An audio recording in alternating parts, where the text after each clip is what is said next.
Is the promise of the United States fading? In today's pivotal episode, we're diving headfirst into a conversation that might just redefine the nation's future. Joining us is Jack Decker, a visionary challenging the very fabric of American federalism and our whole government with his bold proposition, States First Amendment. Together, we'll unravel the origins of the document, confront the shortcomings of our current government and our system, and debate the transformative solutions that are proposed in the States First Amendment. I'm your host, Sal Assante, ready to guide you through this groundbreaking dialogue. Here at We The Patriots, our mission is to ignite critical thinking and foster community-driven change through unfiltered political discourse, just like what you're about to hear. So let's sit back and enjoy the ride, and let's embark on this journey of exploration together. I just wanna talk about this thing that's in my brain. It keeps me from wanting to go on, but I want some gain. Maybe a little fame. Yeah. First of all, what is the States First Amendment, and why? Why did you start writing it? The States First Amendment is to reverse the centralization of power in the United States.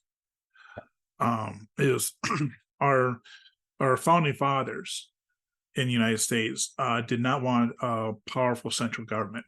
I mean, they kind of fought against one, and they meant for the powers to be invested in the states. And if you read the Constitution, if you really read it, it basically says, hey, whatever we don't outline here is reserved for the states and the individual. So they meant it for the states to have far more power. Unfortunately, we had federal politicians and we had federal bureaucrats, and they wanted more and more power. And so they started warping the Constitution to their purposes. There's two big ones. It's called the Welfare Clause and the Commerce Clause. And both of those clauses, to those that like a strong federal government, they were ones that were holding them back. So they warped the meaning of them. Gotcha. The welfare was the states coming to each other's protection, but they took it as welfare of the individual. Oh, now they can stick their nose into everything. Commerce Clause was just mean not having barriers between the states. They did, we can then determine this.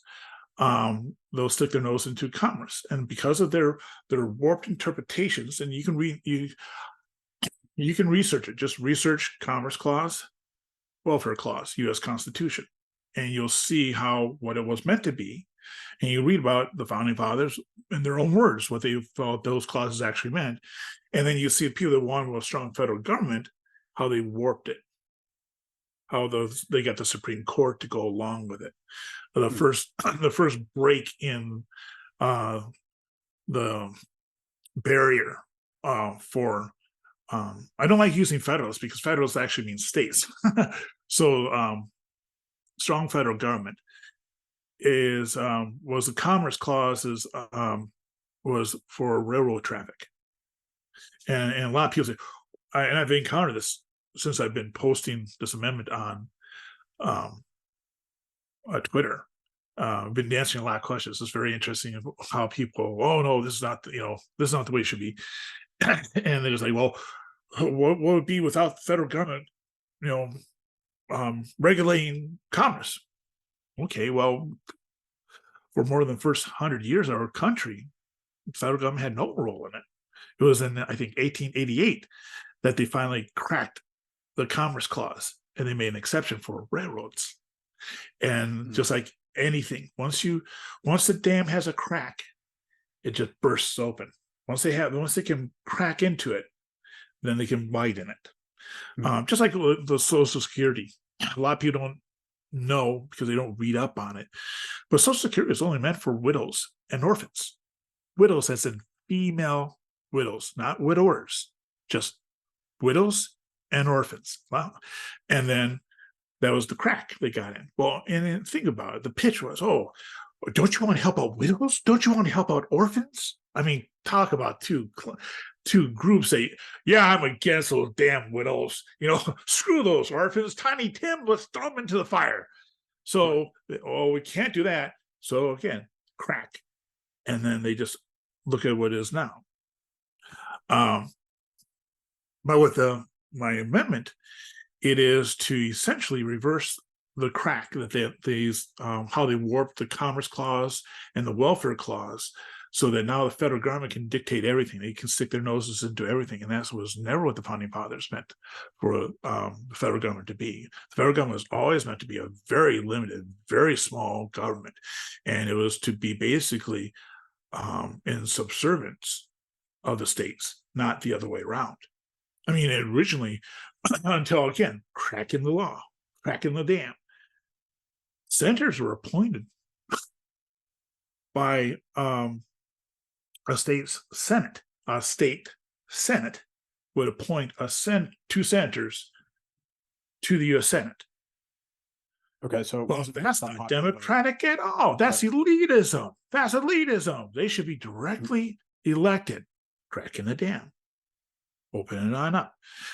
Not that. So what my thing is, there are 6 sections to it.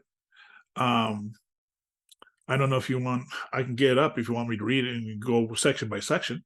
I think that it wouldn't be a bad idea to go through it section by section. I think it would be standard. You don't necessarily have to read it, but if it's really not too long either. Oh no, it's not meant to be long. It's not meant to be long. The first section is just the federal government cannot do or regulate the federal First Amendment, States First Amendment, Section 1. The federal government cannot do, regulate, and or fund what the states can technically do, regulate, or fund themselves. This puts the federal government back into it restricts their roles. Okay. It directly implicates their whole roles based on everything that they've been doing over the past century and a half. What? Or what? Hello? Century and a half, maybe yeah, basically. Again, the cracking it. And it was 2. You have to understand the Welfare Clause and the Commerce Clause were not attacked at the same time. But they were also they were chipped at last century. Yeah, they were chipped at over time. And they had to get basically what they had to do is they had to get judges in the U.S. Supreme Court that wanted a strong federal government. The initial court was just like, nope. Took them 100 years until they got a federal court going, yeah, for the railroads. We can see the railroads. And that was the crack. And that's what they went in and they started pushing it out. But the first section just basically says if the states can do it, they're to do it, and the federal government can't do it. Now, some people that attack this amendment said, oh my God, then we're having a confederation of states. We're all independent. Everyone's going to succeed from each other. And there are some people that are libertarians who are trying to get the New Hampshire to succeed from the country. I don't know a lot of normal people know that that's what a lot of libertarians are trying to do. They're trying to get libertarians to relocate to New Hampshire, and they're going to try to get to succeed from the Union. I personally, I'm not in favor of that. I think we got a really good system. We just need to fix it. So that was going to be one of my questions. I think it would be pertinent to answer it now. So you're not in favor per se of separating the states out into their own individual unions, but you'd rather have them be stronger entities inside of a less strong federal government. Yes and no. The federal government, if the states can do it, the states should do it. Okay. There are certain things that the states just cannot do. So can we talk about a couple of those things? Like, for instance, how would you feel about defense? Okay, defense. U.S. military. The first one that came to my mind. Yeah, and there's also the State Department. It would be beyond stupidity to have the states going out trying to have setting up their own treaties with different countries, because we have a very a unique situation. We have a government that has never existed before in history. And if we screw it up, it may never happen again. I want to protect that, preserve the good parts of it. We just have to get it back to what the founding fathers wanted, and not that they're holy or cannot be questioned. But the founding fathers never viewed that themselves. I mean, they have an amendment process built into the Constitution because they're like, why not figure it all out here, folks? I mean, the law, the truth of the matter is that our government is partially a result of compromise.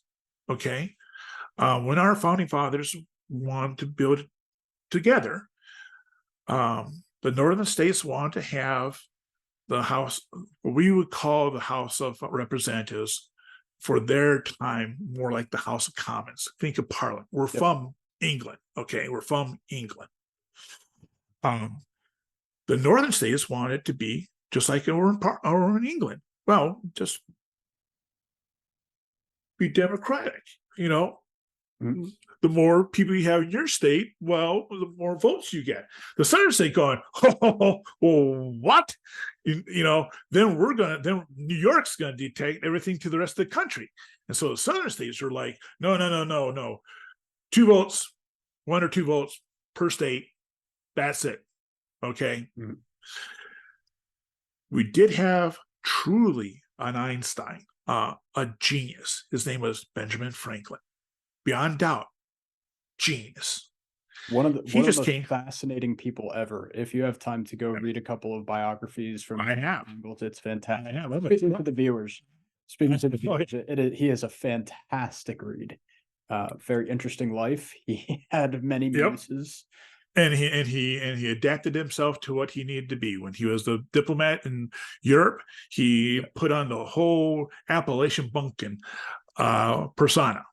Was not in real life at all, but he adapted to what the needs required. Benjamin Franklin came across this big debate, and this could have caused us not to be a United States. Right. Southern states wanted a Senate, what now we call Senate, and the Southern states wanted House of Representatives.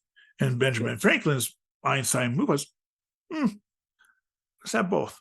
How about both? And so we now have a U.S. Senate and a U.S. House of Representatives, and they have served.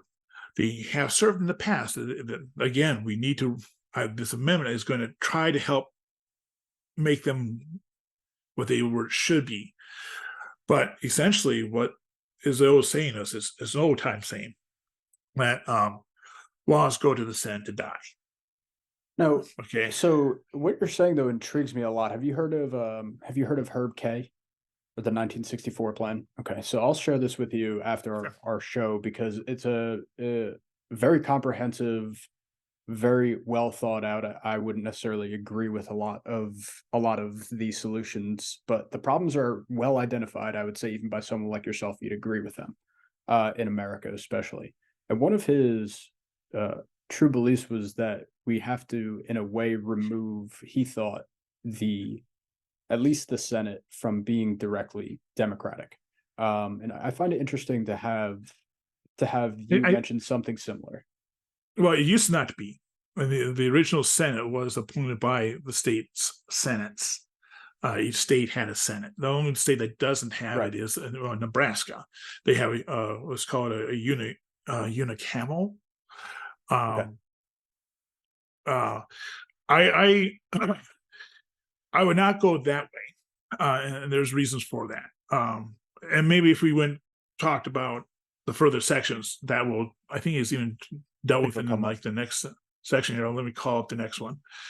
Yeah, let's bring it up. Yeah. Well, section 2 is all U.S. senators can propose and vote on legislative bills from their states. All U.S. House of Representatives can propose and vote on legislative bills from their districts and their state capitals. And all congressional committee and subcommittee meetings must be conducted by way of video conferencing. This is just, parliamentary, deals with parliamentary issues.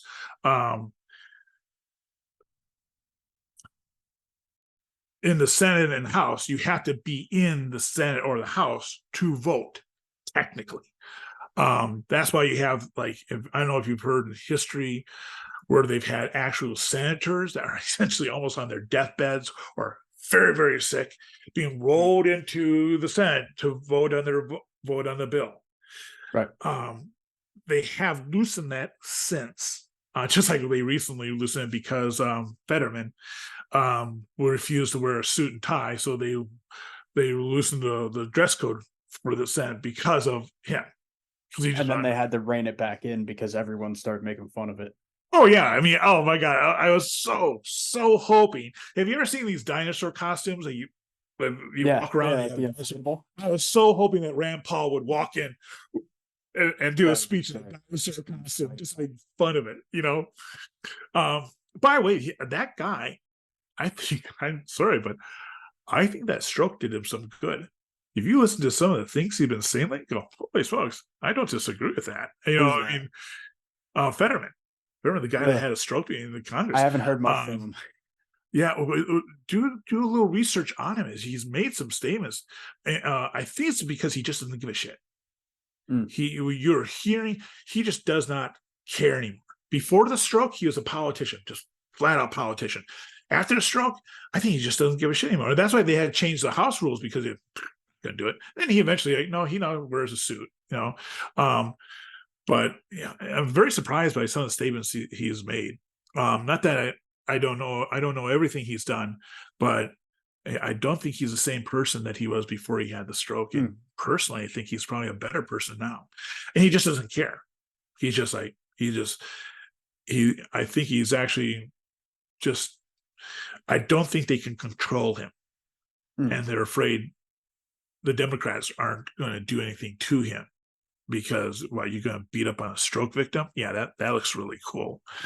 And I don't think Republicans are beating up on him because, again, you're beating up on a stroke victim? That's not cool.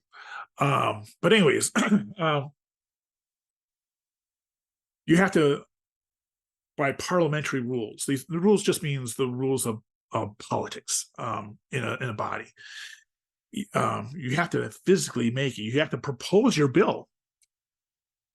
When a senator proposes a bill, he can't just submit underneath the door and go, well, here's why. No, he has to go onto the House and propose this bill, and then you have to have someone like, do you second and say anything? I wish the Senate, C-SPAN, would pull the camera back, because a lot of times those senators, they're talking to an empty chamber.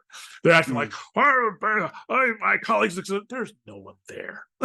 They're just talking to themselves, but they're playing for the camera. But so that's what the second section essentially enables them to basically telecommute to work now. Okay, that's what the whole part is. It still restricts them. U.S. House of Representatives can vote and propose in their district or in their state capital. And as you'll see in a later section, why I did that for a very specific reason. But then the second section is where we talk about the senators. Third section. Each state gets one vote in the U.S. House or U.S. Senate. That vote goes to that state's current governor. A current governor can serve as U.S. vice president, and governors cannot be compensated in any way or form for their service to the U.S. Senate or the office of the vice president. And that is how we take back the Senate.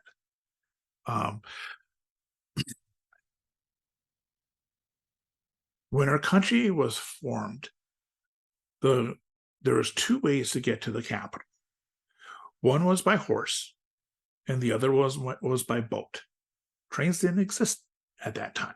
The Industrial Revolution had not yet hit by that time. Okay. And so what would happen would be like Thomas Jefferson, George Washington. Our country was an agricultural country. And so they would go back home to take care to plant, raise, harvest. And then once the harvest was in, the U.S. House of Representatives and the U.S. Senators and the President would then journey to Washington, D.C. before the winter hit, before the roads became impassable. And then they would winter, that literally was what they called it, they would winter in Washington, D.C. And that's when the federal government would be dealt with at that time.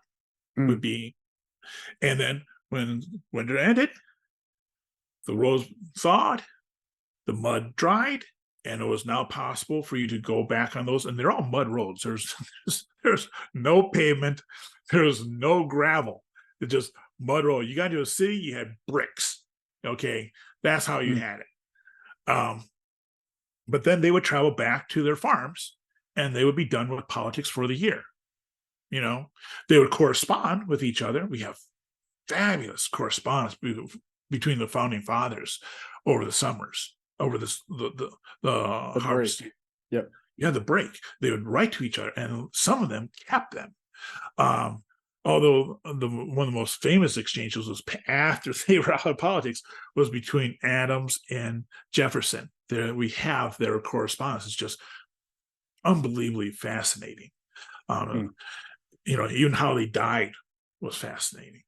You know, when one died, I think it was Jefferson, or it was Adams.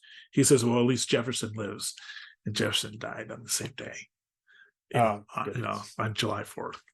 Yep. You know, but I think one of them, I think it was Adams, said, "Well, at least Jefferson lives." But no, they both died on that day, which was poetic in a way, for a death for both of them. But anyway, so that's how our Congress worked. Our Congress was part-time. They did not look at it as being this, this is aristocracy, as kind of what we had. Rich people, there's no more aristocracy. I mean, we have actually, you can't hold a noble title in America. You can't. It's against our laws. Right. But these are rich people, and they all made their money from farms. Okay, so yeah, government's really good. I gotta go make money. You know, so they take off for the season, and then they come back after harvest. That's interesting, though. So when did they start, or when did it? I guess would it have started when Congress would have been a full time, or they started living in the city? It was again gradual. It was not all at once. Right. It had to be. And I forget the exact date. I used to remember it, but what this does here with the, well, I forget the section is, the third section. What this does is acknowledges that our world has now changed. Okay, we're a perfect example of that right now. Okay, where are you located? What city are you located in?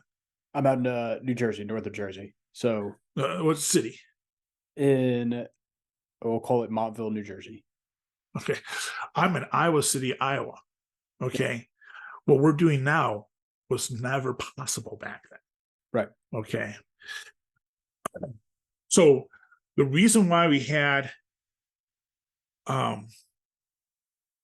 Senate and a House of Representatives is because you couldn't do what this conversation, if we were to do this by exchanging letters back and forth, how many months would it be for us to do this exchange back and forth, which at that time was actually common. Okay, you would have a conversation with someone back and forth, asking a question, and then they'd write you back their answers, and it'd be this slow back and forth. But now we're doing right now, instantaneous. Correct. Yep. We do not need to have the senators be in Washington, D.C. There's no need.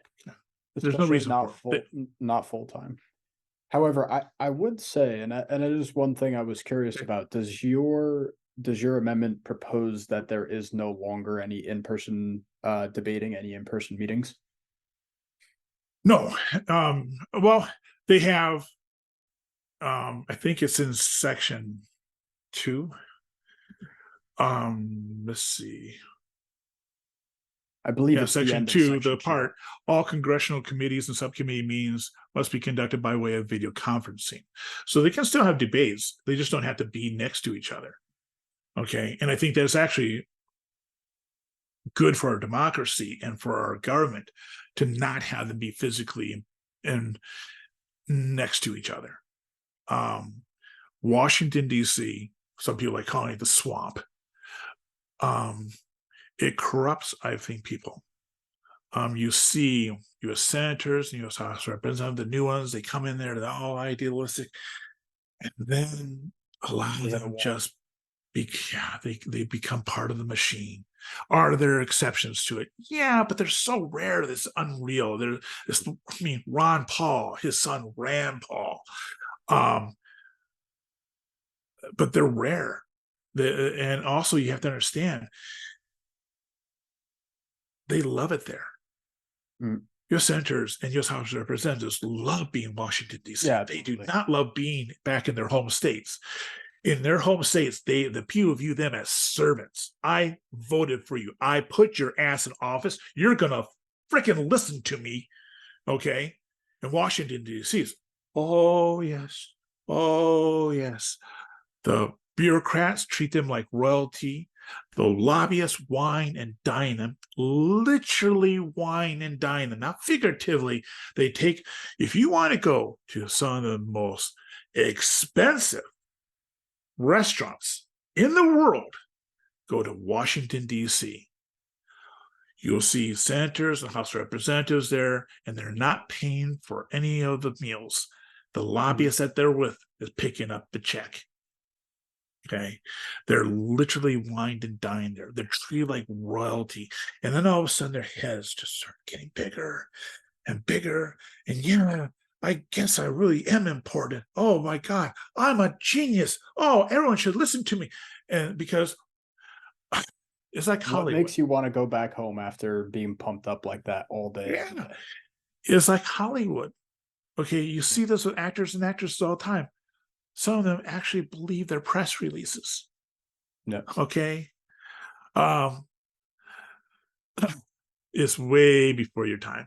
But I assume you've heard of a TV show called Miami Vice. Of course. Yep. Okay. There are two guys, one white guy, one black guy. They were the duo. Okay. And they're, for that time, fabulous car that didn't exist in real world. They modified another car to look like it. But the black guy, I forget what his name is. Maybe one of your viewers can put it into in a comment. But he won an Emmy. And then he started to believe his own press releases. He, I think, literally said, I'm now going to win a Tony. I'm going to win an Oscar. Wow. Everyone made fun of him. Well, are you also going to cure cancer while you're at it? You know, might as well just take on that little challenge there too. You know, hey, I hear there's a Nobel Prize that someone can possibly get. Why don't you get that one too? Everyone made fun of him. It actually destroyed his career because it was just hubris. He believed his press release. Right. And that's what happens in Washington, D.C., these senators and House representatives and the president starts believing their own press release. I mean, look at, I'm a libertarian. I've been a libertarian for 40 years, okay? I am not Republican. I'm not Democrat. I'm a libertarian.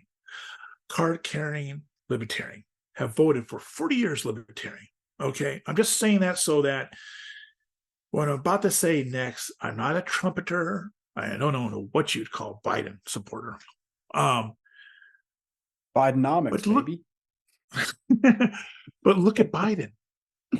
He believes he's making statements now that even his own side go, oh my God, he actually said that. Yeah. He's saying that he was, I mean, it's just like he has dementia. Okay. But I think it's also fueled because everyone around said, oh, Biden, you're just fantastic. Everyone is worshiping you around. And how long can you resist that? Being human. I'm a big Clint Eastwood fan, okay? And Clint Eastwood talked about, you talk about, he in interviews, he by the way, he's a libertarian, okay? He talks about Hollywood and why he was in Carmel, California, not Hollywood, California, because he is more centered there. You talk about there's some Hollywood actors and actresses that get out of Hollywood to center themselves. Really, for your audience, I know this is probably too old for your audience, but Hugh Jackson, Wolverine, he's from Madison. Okay. When I lived in Madison, I actually saw him in the clubs there. Okay. Gotcha. Yep.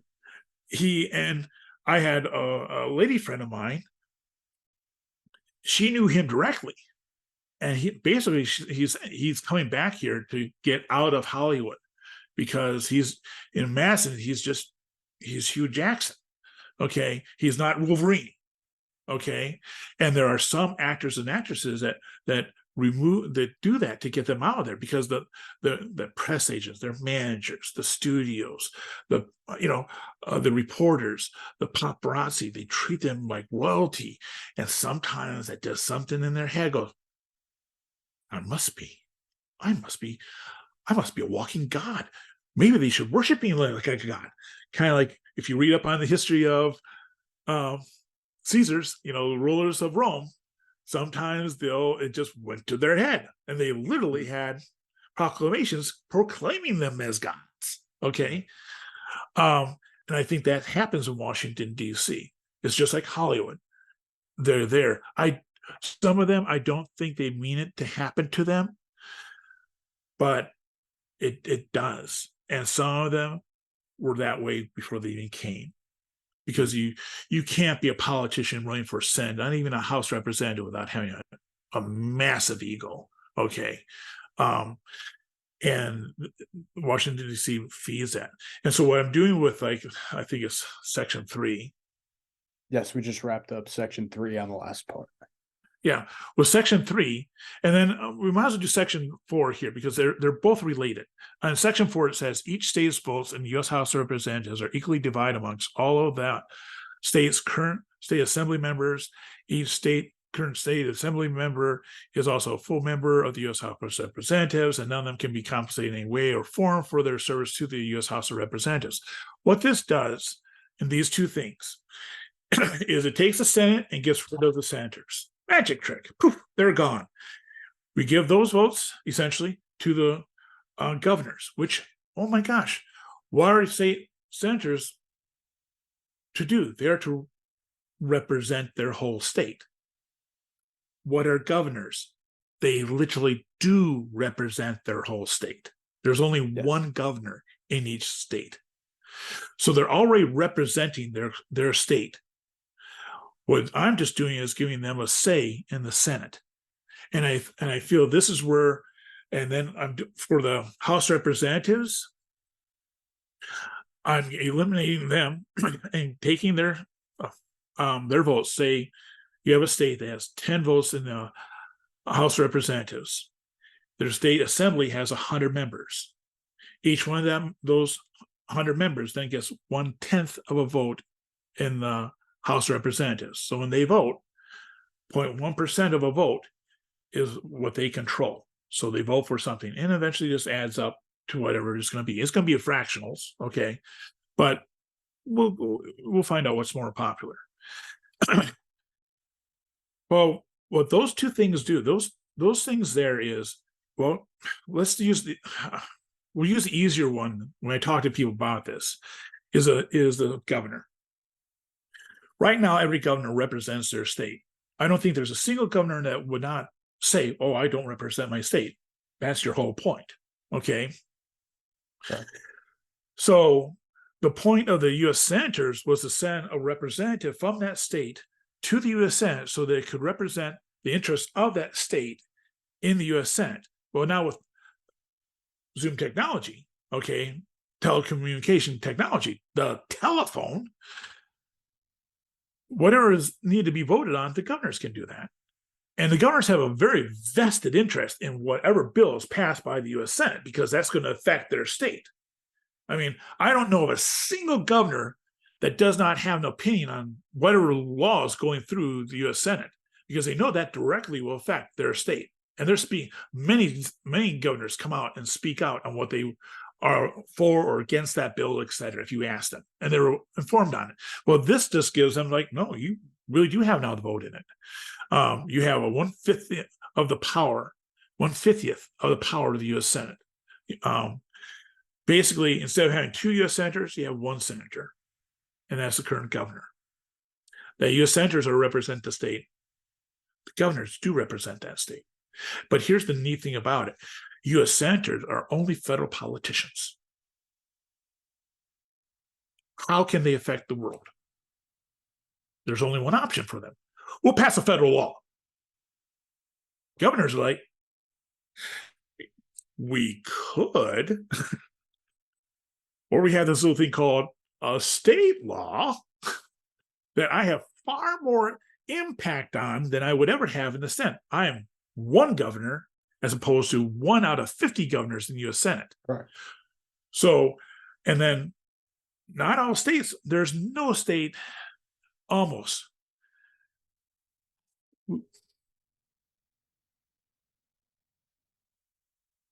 Unlike European countries, where basically they're the same, United States is vastly different. You go from East Coast to West Coast, North to South. We have literal swamps in Florida.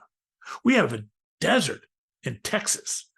We have a coastline on the West Coast, another different coastline on the East Coast. We have redwood forests. We have the Badlands. We have the fertile. We have the Midwest. What was it called? The Grain Belt. This country, while as a whole is the United States, it is truly United States. We are very different places. In what works in one state might not work in another state. Right. Okay. Hurricanes are a big deal for the Southeast. Mm-hmm. Not so much for anywhere else, maybe a little bit of Texas if it one actually kind of got away and got to them. Okay. Sure. But the Midwest couldn't give a shit about hurricanes. Yep. However, in the Midwest, tornadoes. Yeah, we pay attention to tornadoes. Okay. Hail. We have tornado shelters. You go to if you're traveling through the Midwest, you go to a rest area, you'll literally see where it says this part is the tornado shelter. So if there's tornado warning, etc., which is alarms go off, there's gigantic sirens, your radio will be interrupted saying there is a tornado warning, and so you head into that rest area. And I've done this as a trucker, as when I was growing up and traveling around. We all went into I think it was always the women's restroom for whatever reason, but everyone stayed in there until the warning was the clear signal went out, and then you left. Are there tornadoes on the East Coast in Florida? Water spouts, maybe, okay, but not like what the Midwest has. They really don't give a shit about tornadoes, okay? In San Francisco, they have a little concern about things called earthquakes. And you talk to a California long-term, when they're talking about earthquakes and they're not even fazed by it. Well, yeah, we had one. Yeah. Shook them up. But when they have a really bad one, well, we all see the results with the cameras. But Midwesterners, do they care about earthquakes? No more than they care about hurricane. Yeah. Right. So all these different, and all these different states have all their different needs, and the governors are just for that state. And so they might go, well, no, we can handle this in the state level. And just like with the state assembly members, they're all now, in my plan, they're also members of the House of Representatives. And so you have these people that have the ability to make 2 types of laws, a state law and a federal law. Well, oh my God, I worked out the stats for what it is. There are 5,512 state assembly members. Wow. Okay. Right now, there is 435 U.S. House of Representatives. So you're talking about them having less impact. Okay. So if you have these state assembly members who are also House of Representative members, if you have governors who are also state senators, where do they feel that they have the most impact? On their own state law. There's fewer of them that have to vote for a state law. And also you have these two people who can make both laws, state and federal, which they don't now, okay, it's separated. But now they're going to, I feel they're logically just going to say, which one would be better handled at the federal level and which one would be better handled at the local level, state level. And because they have more influence on state laws than they will have ever on federal laws, their tendency would be like, let's do this at our state level. And you'd have to drag in a bunch of impartials from other states to get on your bandwagon to help your state out. It would be a lot more of a burden. Yeah. You have to get a majority of 5,512. Where instead, if you have a state assembly that has 100 members, well, you probably know all of them individually. Okay. There's no way you're going to know 5,512 state assembly members. Correct. And also, they're not in your state capital. Okay. They're spread all over. You got some up in Alaska. You got ours way over in that little thing called Hawaii. Okay. They're all over, which, by the way, I love it because lobbyists are just going to have a heart attack with this thing because their influence is just, I don't know. I won't kill off the lobbyists, but I'll make it a hell of a job for them now. Okay. They can't wine and dine them. What are you going to do? Send out 50 lobbyists? And then, well, there's 100 state assembly members in that state, and other states have even more than 100. How many are you going to, how are you going to influence that? So you have more, and they're also representing, those state assembly members are representing a little state, a little section of their state. Okay. And it's just, by this alone, you'll see a reduction of the federal government. Okay. Now, what would be left of the federal government? I think three things would be left of the federal government. There will be the military, there will be the State Department, and there will be the Treasury. And I think that's about it. A lot of the agencies, there was at one time a need for the FBI. There isn't anymore. There was one time when there was basically the FBI crime lab was basically the crime lab of the country. All major states have their own crime labs now. I mean, my gosh, they have TV shows talking about, Dexter and all these, there are different little crime labs that they have. So you don't really need them anymore. And also, I think there's the Justice Department and the FBI, is my personal opinion, that they've been weaponized. They've been made into political weapons, and they've always been used as political weapons. If you go back and read the history of the FBI and how they've been abused by one Democrat, Republican, doesn't matter. They use it against their.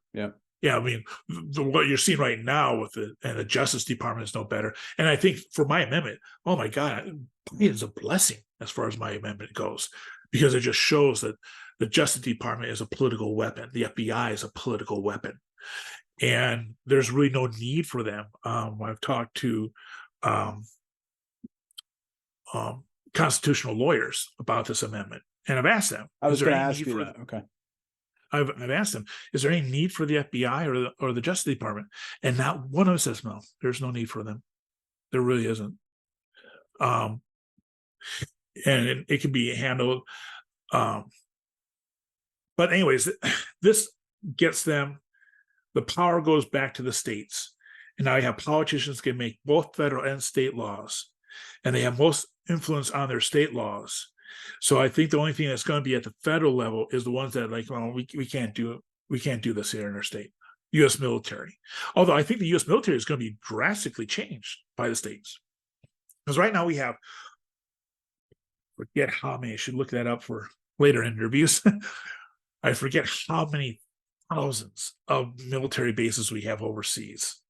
And places that is it around 40 something hundred? I thought I saw at some point. It's somewhere in the thousands for sure. And the thing of it is that there are different levels to what a military base is considered.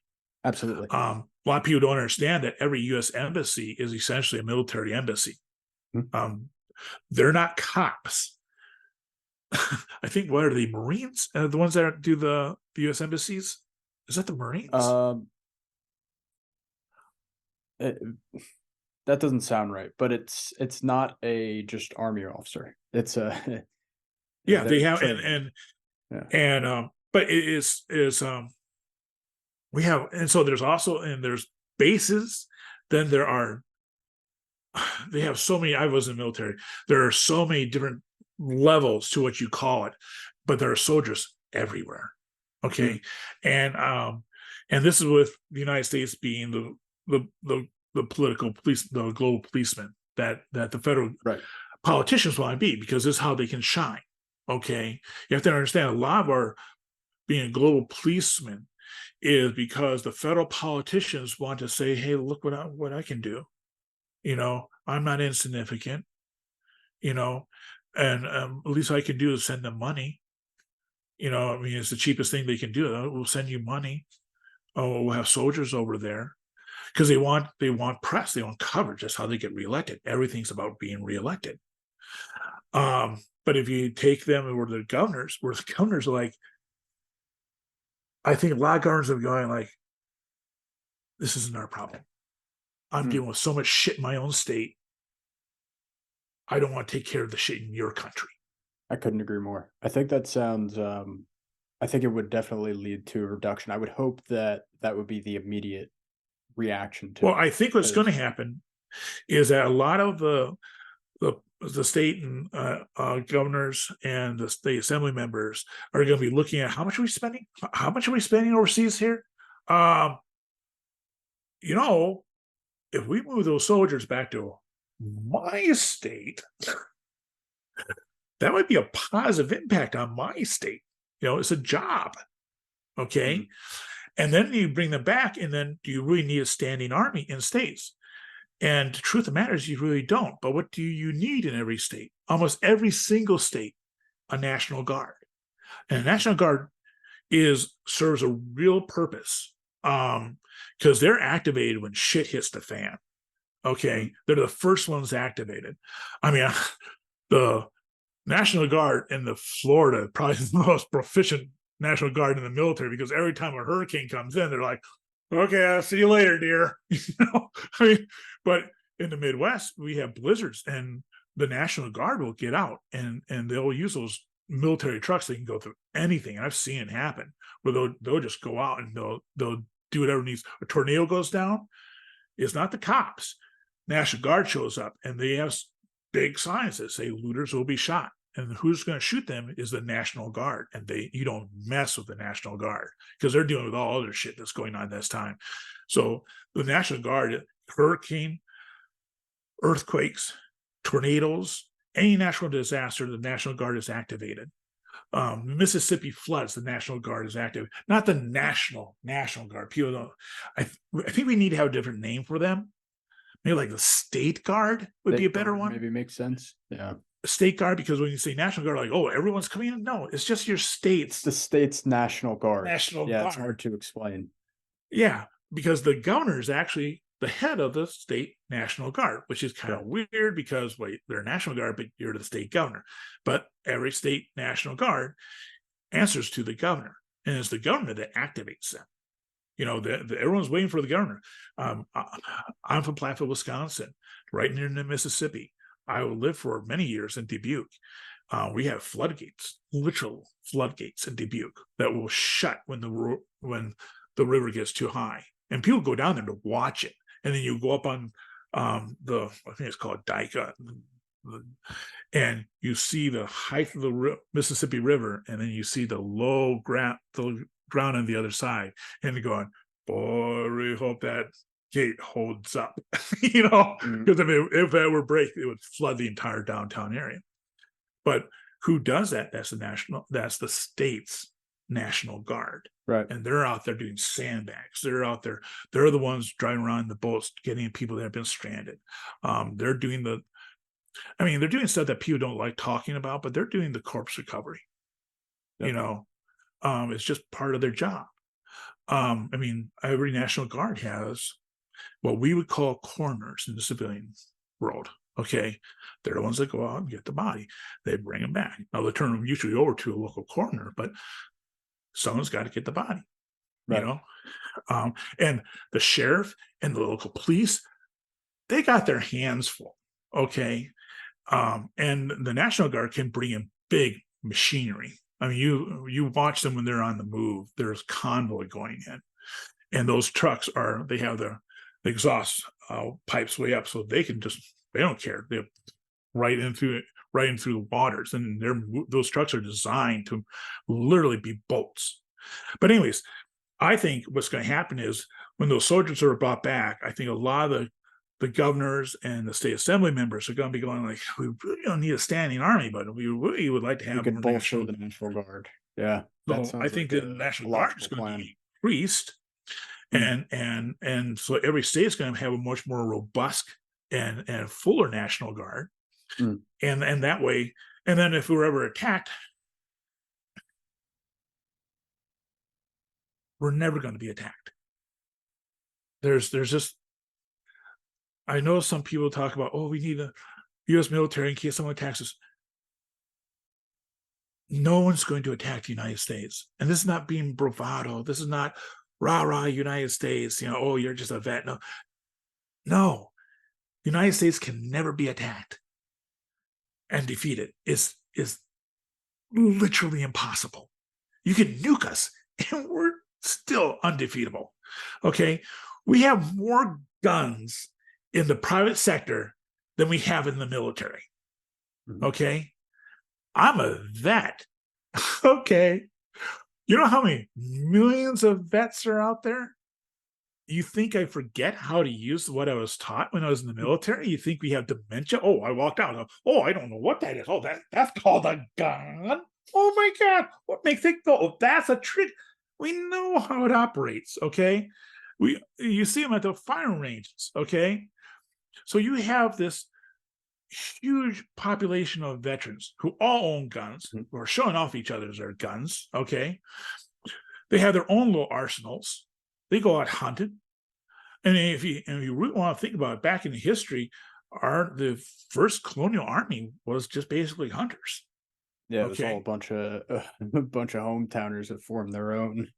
Yeah. Right. And the rifles they used hunt is rifles they used against the British. Correct. Okay. Yeah. Our guns are just better. And so we have two oceans that protect us on either side. We have a Navy that by law has to have 11 carriers. Okay. Which is more aircraft carriers than all the rest of the world combined.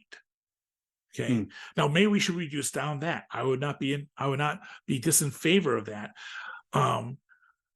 But I think a lot for as well. Well, if we go on with the section of I think the next section here. Section 5. Yep. Section 5. Well, section 5 and section 6, I think, should be done together because they basically are doing this. Section 5 is the U.S. president must physically visit every state in the Union and U.S. territory at least once a year. Section 6 is the White House is no longer the residence or office of the U.S. president. The Capitol Hill building is no longer a functional building of the U.S. Congress, and both are made national monuments and turned over to the Smithsonian Institution for Preservation, Historical Research, and Public Tours. The District of Columbia is stripped of its federal status and returned to the state of Maryland. And this kills Washington, D.C. It gets rid of it. Yep. Gets rid of it. Whenever I show this map to everyone, the most popular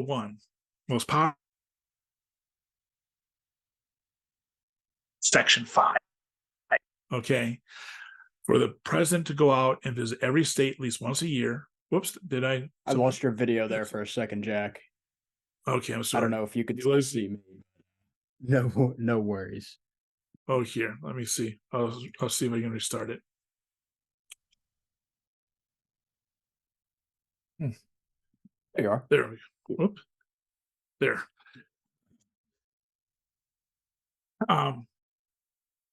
The sections before have removed the importance of Washington, D.C. Section 5 and 6 eliminates out Washington, D.C. They can't come back. And what's going to happen with Section 5 is, I'll tell you what's going to happen. I'm willing to buy everything. If this amendment were to pass, I will willing to bet everything I ever own or will ever own. Every president is going to spend it 1 week in every state. Doesn't matter if they're a Republican president, it's a Democratic state, they're going to spend 1 week in every state. And even if it's a Democratic state and the president is Republican or vice versa, if that president doesn't spend 1 week in their state, that state is going to scream bloody murder. Because why does New York get more attention than we do, or California, even a small North Dakota, Wyoming, they're going to freak out if the president doesn't spend a week in their state. And even the politicians, like right now, Republican states want Biden to come to their state because it will give the nation will pay attention to their state for 1 week.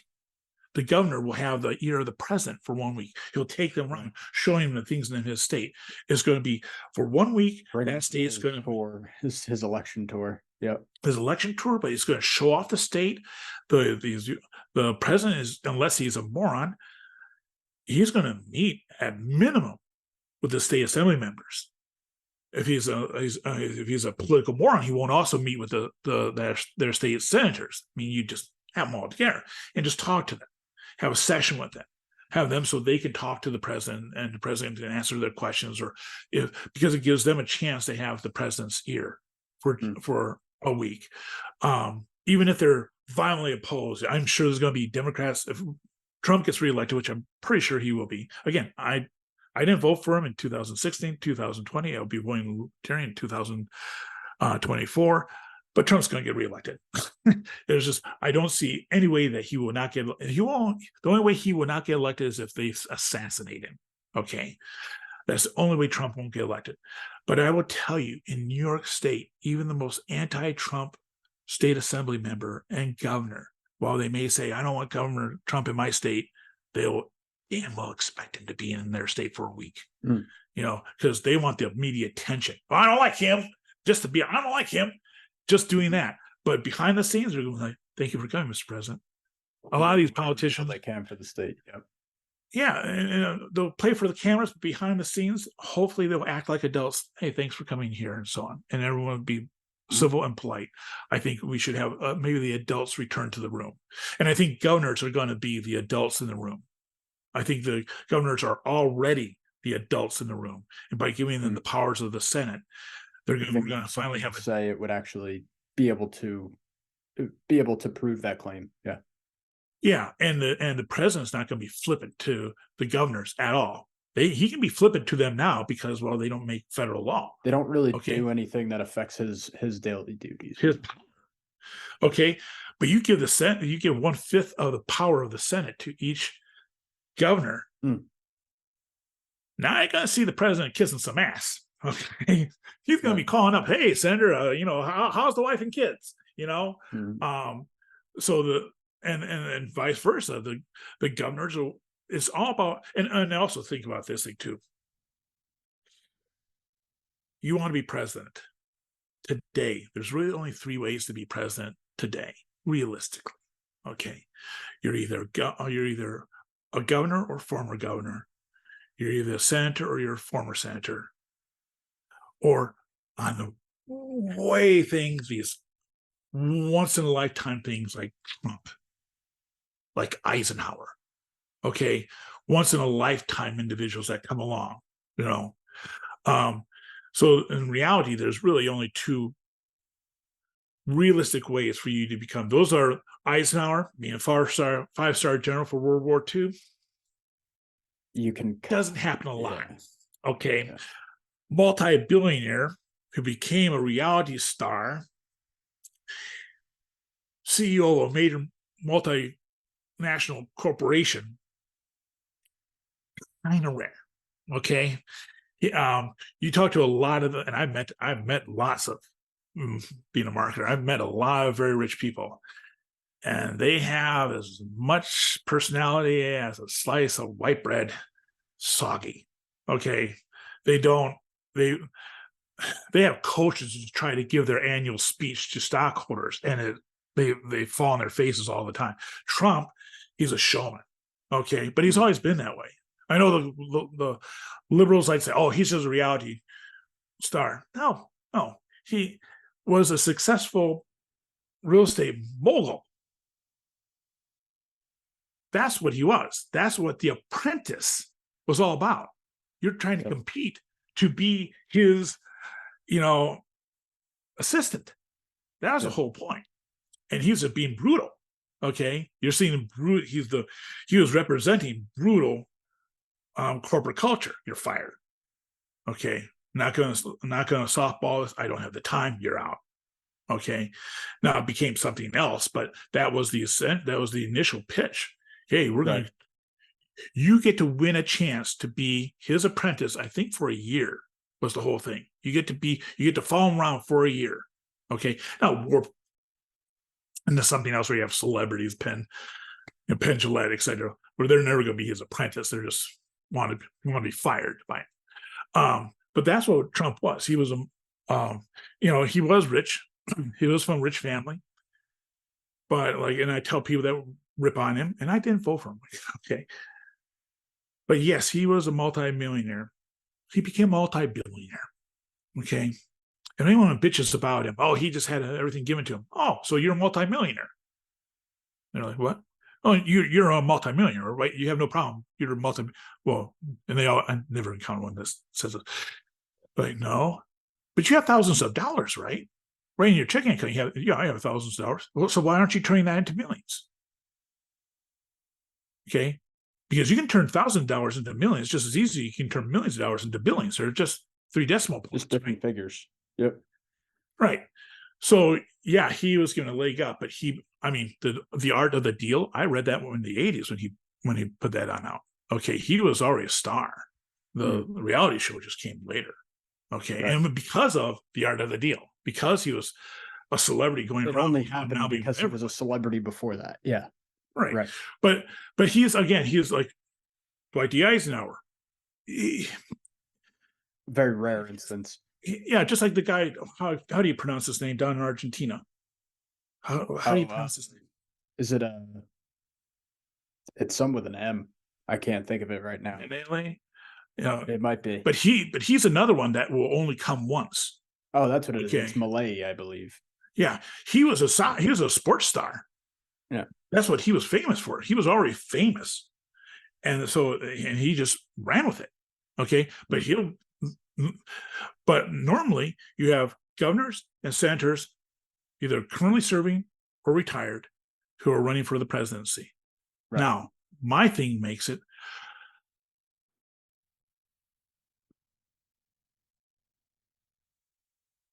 A lot of people say, and I had this criticism just yesterday on Twitter, these clowns can't pass anything right now. You think they're going to pass this? My God, these guys can't even get daylight savings done, changed. And I said, yes. But you say, I'm not depending on their good nature. I'm depending on their bad nature. I'm not expecting these politicians to adopt this amendment because they think it's good for the country. Oh shit, they don't give these people. I honestly don't think maybe they do. But I think they are more concerned about their political career than this country. Okay. They're much more concerned about their own well-being, you're saying, than compared to the country's. Okay. I'm appealing not to their good nature. I'm appealing to their bad nature. I'm giving them an opportunity. Giving them more opportunity to have state power. This is a power grab by the governors, by the state assembly members. The governor is getting basically the power of 2 U.S. senators. The state assembly members are gaining the power, a fraction of it though, but still power in the U.S. House of Representatives. But I'm talking about power grab for the U.S. senators. The U.S. senators going to want this. Okay, it's a power grab. Right now, they're in the U.S. Senate. They have 1/100th of the power of the U.S. Senate. My amendment makes that my amendment doubles it. They now have 1/50th of the power of the U.S. Senate. and they have the governorship. The only thing they have to do is beat their state governor. Yeah, but take a look at these. Again, remember what I said? There's not a politician that runs that doesn't have a huge ego. Well, look at these U.S. senators. Right. They've already won a statewide election. That's how they became senators. Make them. What's the difference between a statewide election for a senator and a statewide election for a governor? I love that.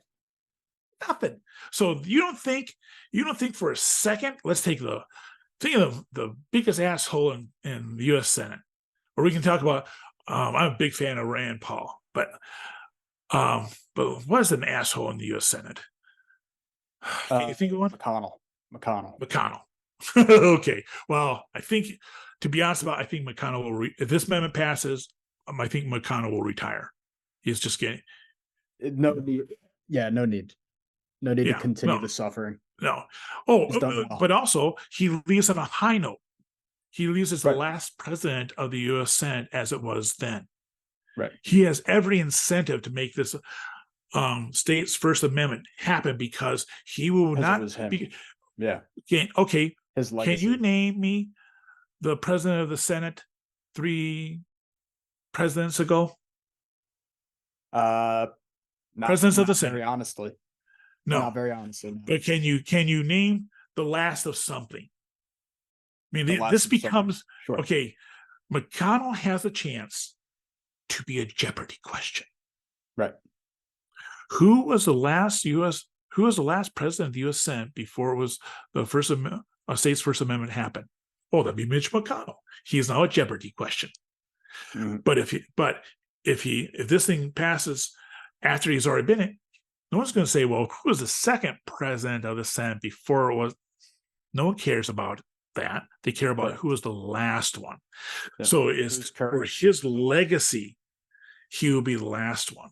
Okay, so he has the incentive to do that, just like who's ever the Speaker of the House has the incentive to be, because he will be a Jeopardy question. He will have legacy. He will literally be taught in history books. His name or her name, I already don't know who it is. The Republicans have had a revolving door in that thing so far.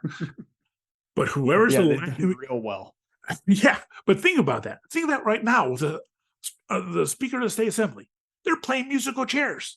The last one in the seat becomes the last Speaker of the State Assembly before the state's First Amendment happened. They go down in history.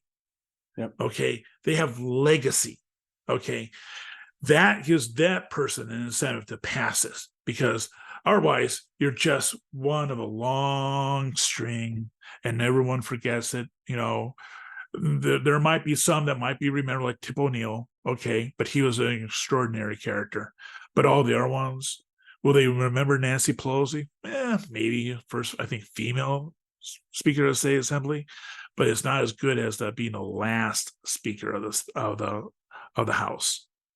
So all this does is it gives. I'm not playing to their good nature. I'm playing to their bad. I'm playing to them wanting to have power, more power. This is a power grab, and the states have a wonderful little mechanism in the Constitution for this: a constitutional convention. Correct. They just have to take that little thing up, going, how it could be just a tiny little flag. Oh, if you don't do this, we might just call a constitutional convention. Now you have the U.S. House of Representatives and you have the U.S. Senate, because the Constitutional Convention does not require Congress's approval. Congress can't vote for it. The states can vote for it. I'm giving a power grab. So every governor, they'll want to have this thing happen. State Assembly, they'll want to have it happen. Now, I had some people say, well, what about state senates? I don't give them power. But on the other hand, I think it's a good thing that maybe one body in each state is just focused on the state and not also on the federal government. So it wouldn't be that bad. Now, Nebraska, they have one chamber. But for all the other 49 states, they have a state senate and they have a state assembly. My amendment does not diminish the state Senate. I think it actually makes them, hey, no, our interest is just for the state. We don't care about the federal government. So they're truly an advocate for the state. And so that's what it is. I mean, I'm playing on their best behaviors. I'm getting rid of Washington, D.C. Right now, they're talking about getting D.C. statehood or something like that, nonsense like that. Yep.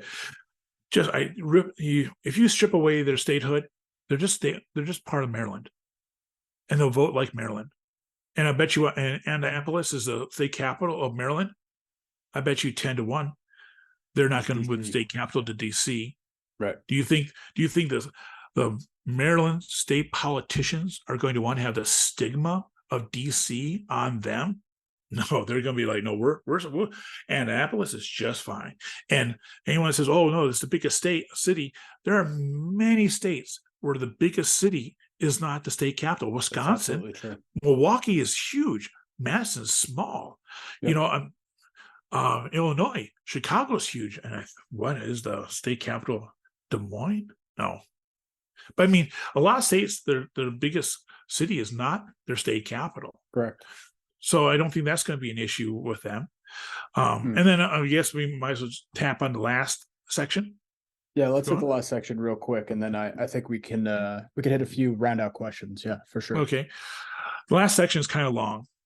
It says, and it is a little different. I will preface the viewers, it's a little different compared to looking directly at the states. So go ahead. Right. This is what makes states. Okay. Any country can become a U.S. territory if its population is larger than the U.S. state with the smallest population, its land mass is larger than the U.S. state with the smallest land mass, and 2/3 in an open and free nationwide referendum vote to do so. Population and landmass exceptions can be granted by a supermajority, 60% or better, vote in both chambers of Congress. After 5 years as a U.S. territory, U.S. territory can become a state if at least 2/3 of its population can read, write, and converse in American English to an 8th grade level, and at least 2/3 vote in favor of an open and free territory-wide referendum. And U.S. territory can secede from the USA by a simple majority vote in an open and free territory-wide referendum. This thing, I put this in just because right now we do have a process for making territories, land, into territories, and territories into the states. But a lot of, I consider, unethical politics get involved with that. Utah is a perfect example of this. They had to outlaw polygamy before the Utah territory would be accepted as a state, even though it's part of their religion. And they still disobey it to this day. But I think that is, and I think, I'm not saying the whole world is going to unite with us, etc. But I tell you what, every country that unites with us, I think gets us one step closer to a world that has no wars anymore. And the whole world doesn't have to unite with us. I mean, I think there are many countries. It was interesting. There was a poll in Russia when they collapsed. They took a poll and they asked, would you want to join the United States? And I think the majority of people wanted to. Now, that's not saying they would do that today. But like in Puerto Rico, they took a recent, I think even a referendum, and the majority were in favor of statehood. I think a lot of countries would benefit from our political system and how it operates. Especially if it was brought in naturally by their own government and their own people. Right. And that's why I have the regime change. Oh no, yeah, I don't want that. Oh, and if you think about what I just read, this your amendment disincentivizes the regime change aspect, because you could simply just lobby them and start to raise their education standards, and there you have the qualifications for a territory. And 2/3 prevents a civil war within that nation, because 2/3 are voting in favor. I also have it so that if you're a U.S. territory, you only have to have a simple majority to leave. So it's easier to leave than to join. I think making it harder to join is actually a better way of doing it, and making it easier to leave. Because basically we're saying, like the old phrase, love it or leave it, that type of thing. But this one says, would you really like to join us? and not just have a simple majority, which could cause possibly a civil war. It puts it up to 2/3, and maybe they'll never reach that. But it is a chance. But there are some countries right now that would lead I to think that if they were given the opportunity, option, probably. they would take it. I think right now, to be honest about it, if this were to happen, Ukraine, I think, would have a referendum and they'd join. Now that, we can talk about the reality of Russia and China, et cetera, when it comes to military. But I think there are many countries that have very, very flawed governments, and where the people, this way, we don't have a problem attracting people. We have a problem attracting too many people. Okay, to some people, I think I'm a libertarian. I think we should have much more open borders. I think we should. When my ancestors came over in the 18th century, I think it's 18th or 17th century. Basically, were you a criminal? Did you have an incurable disease? That was what you were rejected on. And the neat thing about it was, like in Ellis Island, a lot of people don't realize that if you came with a disease that was curable, we didn't turn you away. We sent you to a hospital ward and got you cured. And then said, oh, come on in. A lot of people were concerned about the Palestinians, though, coming over here. Palestine, if the entire population of Palestine came, 2 million. We're a country of 331 million. You add 2 million to that. 2 million represents 0.06% of our, 0.06% of our population. They're not going to control anything. Could they all go to Michigan? Yeah, there's a huge Palestine population in Dearborn, but they would only represent 17% of that state's population. And the other part is not going to allow them to take over that state. Okay, we're a melting pot. Anyone that's anti-immigration, first of all, unless you have an Indian name, you're an immigrant. You're the descendants of immigrants. And if you're Irish, read about how your ancestors were treated in this country. We treated Irish horribly. In Dubuque, Iowa, there's a theater called Five Flags Theater. I took a tour of it. Beautiful theater. We went up, and then at the very top balcony, nothing. Bare wood. Benches, literally just wooden benches. Nothing special. Not even varnish on them. Okay? That's where the Irish had to go. The Germans wouldn't accept them. Reason, you look back at the box, you want to know who the minority is in a country, in the United States, who's the current, what race or ethnicity is the current boxers. Look at the history of boxing. Irish used to dominate it. Absolutely, especially in the early, what is it, the 30s, 20s and 30s? Here, okay. Hopefully, we'll learn from that and treat other people. We're a melting pot. America is truly an unbelievable country. There'll probably never be one like it ever again. We are such a melting pot. We have our rough edges. We don't have a perfect history, but we correct that. We work on that. Absolutely. With this thing here, might there be countries that we don't want them to join us? Well, but think what would happen if a lot of countries did join us. They're joining us. We're not joining them. Our political system is now their political system. I mean, you look at African countries. You look at dictatorships, military dictatorships. We would be a breath of fresh air, I believe, for them. And would there be some countries that never join? Oh yeah, Japan will never join. Japan hates all of them. Truth matter, I love Japan. I love Japanese women. I consider them the hottest. but they're never going to join any other country. They are sorry, but they are one of, so wow, they're very racist. And white Americans like you and I do not understand. I had a girl from Shanghai, China, long-term relationship with her, and they knew they could spot who was Chinese, Japanese, Korean on the spot, and I mean, Chinese are extremely racist. They don't care. You go there, they make no qualms about it. No blacks allowed. They have right on their signs. They don't care. That's why the movies that go over there, they hide.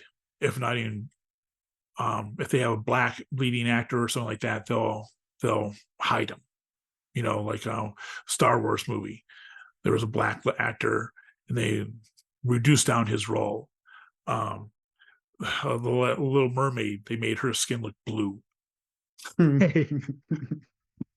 But anyways, I'm just saying that there's a certain amount of countries that just would not join. Japan would never join anyone else.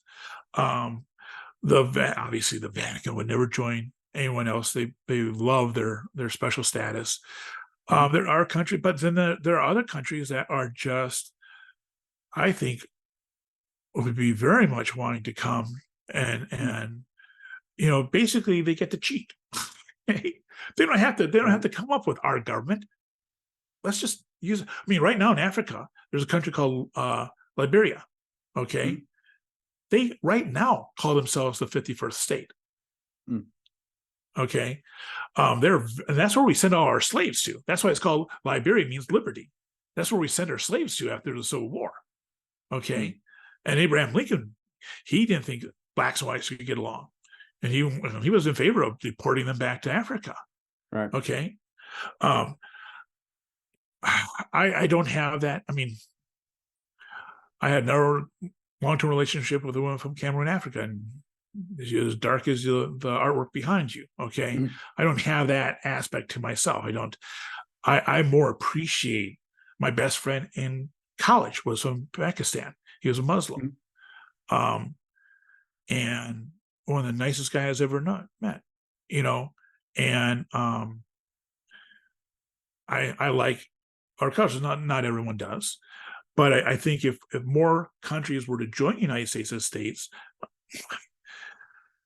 maybe the idea of a world war would just disappear because you can't take on too many. So that's why that last part takes out the politics out of what can become a state.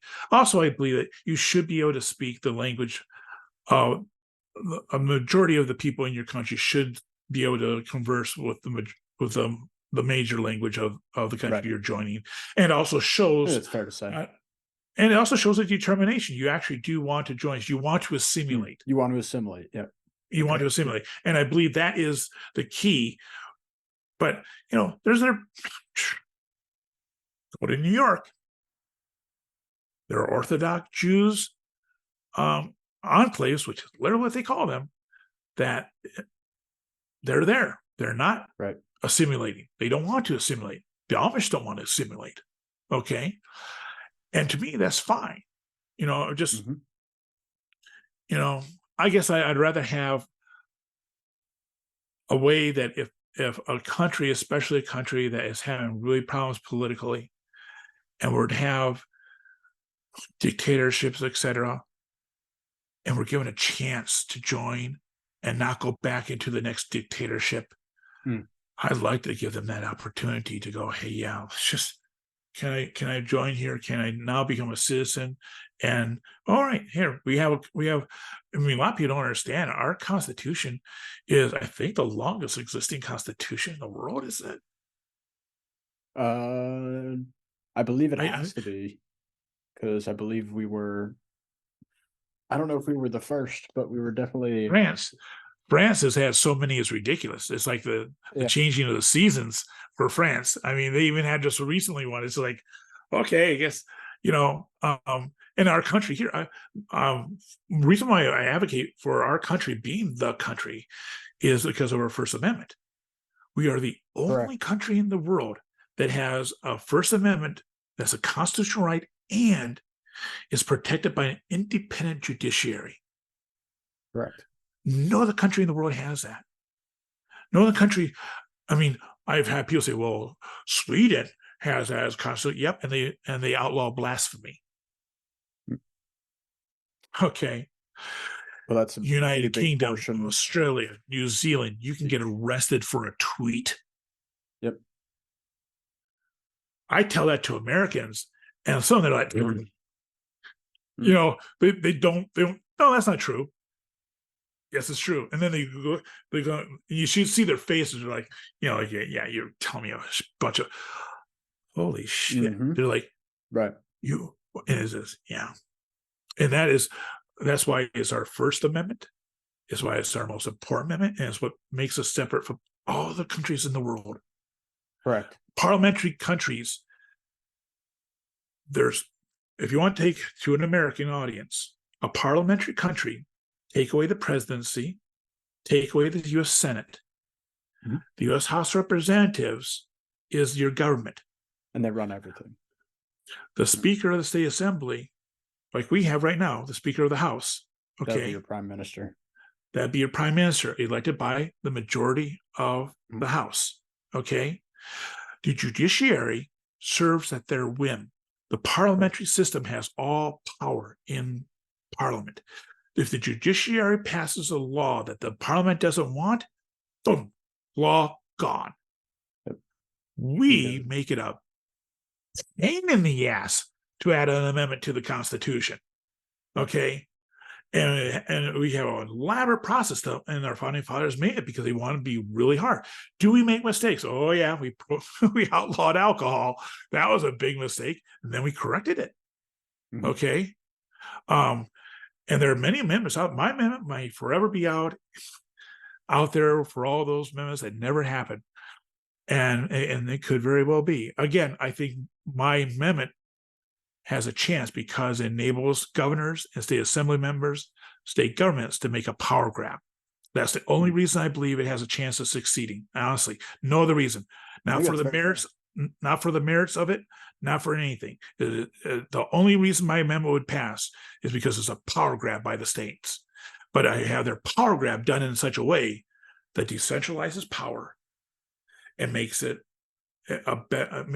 more to what our founding fathers wanted: a smaller federal government focused on defense, diplomacy, and the Treasury. And even the Treasury might change. We don't have to have a U.S. dollar. Every state could have their own dollar. People don't understand that the dollar was not in existence forever. Okay, we have many different currencies. Now, Americans might not understand this, but if anyone of your audiences are out in the rest of the world, okay, every European nation used to have their own currency. Right. Okay. Today you have a credit card. Okay. You don't have to worry about the exchange rate because your credit card company automatically makes it for you. Okay, so we could have every state could have their own currency, or the states might go, you know what?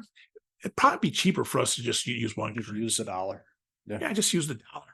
You know, I think that's where it will be. That's why I think the Treasury will still exist, but I think the Federal Reserve will be gone. I think they will get rid of the Federal Reserve, but I think the Treasury will still exist.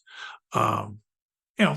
So, do you have any questions you had? So before we end the regular show, I did just want to say, so do you have links? Do you have anywhere that we can go and support this? Is there anything that we can do as a people to go? Best thing right now, shout it out.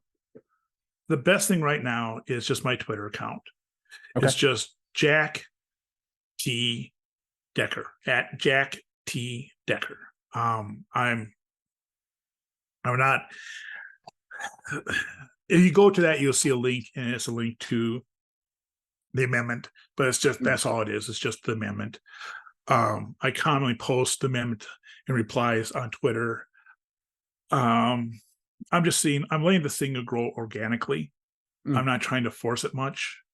I used to pay like $50 a shot when I was posting the amendment, and then something that about it, like today saying with the passage of it, only military departments of departments of defense, state, and treasury would be existent, and I thought. But once I hit 500 followers, I stopped doing that, and now it's growing.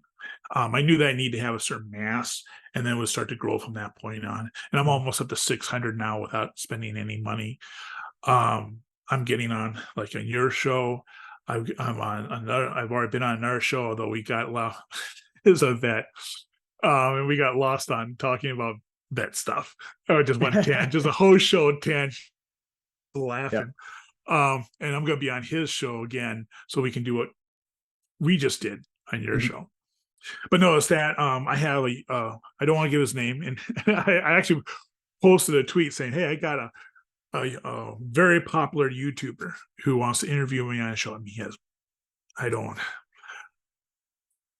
huge YouTuber. Cool. But I had to have 1 million followers on Twitter before he'll have me on the show. There you go. All right. So go follow Jack T. Decker. I appreciate if you would. Over on X now. Yep. Yeah, and X. I think that was a mistake by everyone still calls it Twitter. Everyone still calls it Twitter. What do you call a tweet on X? It's still a tweet. Yeah, it's still a tweet. And do you know, even on my browser, it still flips between X and the little bird. Yeah, it still flips. Now, is this going to still be on the public show? Yeah, this is all regular. Yep. Okay, folks.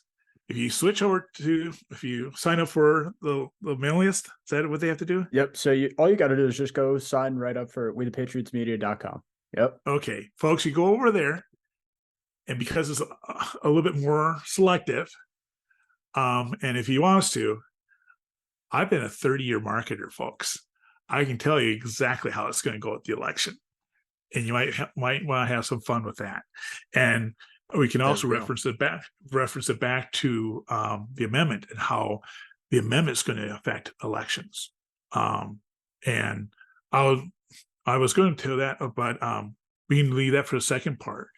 But no, what I want to do is I want to get to 1 million followers. I'm doing podcasts now. I'm not approaching radio or TV talk shows because, let's say that I'm a blacksmith and I'm hammering this thing out with you. I think it's good for you to talk about it too and get your thoughts out. I think it's very important. Oh, I love Twitter. By the way, folks, if you go to Twitter and you don't like this, please go there and bring up all your objections to it, because that's where I will respond to it. I want people to point out weaknesses of it. A lot of people have, like one person thought that the federal government had always regulated commerce between the states. And I said, well, no, that didn't happen until 1888, and just partially. And he was like, what? So it changed him, and now he's a supporter of it. But if you see weaknesses in this amendment, come there, challenge me. I'm not going to get upset with you. I'm not going to block you. I'm a libertarian. Any libertarian that blocks someone is not anyways, I don't think I'm a libertarian. I believe in freedom of speech. I don't believe in hate speech. I believe there's just speech. And if you have speech that you disagree with, I think the solution for bad speech is more speech, not censoring speech. Because that's how you censor speech, and that person is still going to hold those beliefs. Let's talk about it, And I might be wrong. I mean, I've been a libertarian for 40 years, and before that, I mean, when I was young, real young, we're talking about. Let's put it this way: when I was a kid, I was rooting for Gerald Ford over Carter. Okay. But then I served in the military, and that really woke me up to what a true totalitarian state is, which is what the military is, and it has to be. You have to understand what the military is. There's not a rip on it. They have to be this to be the military. They have to operate because the Bill of Rights does not apply to soldiers. That's a lot of people don't. A lot of civilians don't No. How It's could it to get through training, honestly? Oh no, just in the military alone. When you're a soldier, you actually operate under the uniform code of military justice. You do not have freedom of speech, freedom of press, freedom of assembly. You don't have things that you don't even know is stuff that military, you don't have freedom of occupation. You have to take an aptitude test, and they will show you what you are qualified to apply for. If you don't have the score, you don't get that as an option to choose from. You want to talk about communism, from each's ability to each's need. That's how the military operates. But it has to, because it's a killing machine. And this is not a rip on it. This is what it is. Okay? It's not a peace machine. It's a killing machine that enables peace to happen. Because if you attack us, we will kill you. That's the promise of the U.S. military. Right. So I'm a veteran, very proud to be a veteran. But I'm realistic what it is. So anyways, that and others type of stuff we may talk in the selective episode next. So if you're interested in that, I think I've given enough of a plug for it. Do you think, or should I toss some more? I think we're all set.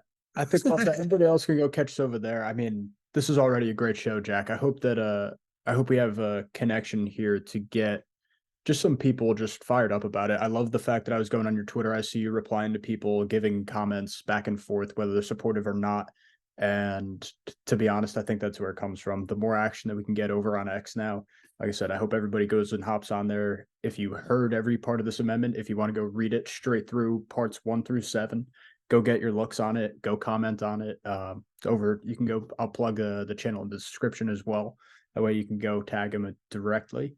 And other than that, Jack, I hope you have a great rest of your day. We'll get on with our extra show. Everybody else, I'ma make all these peace out. bitches say, damn, I wish I were the fucking state.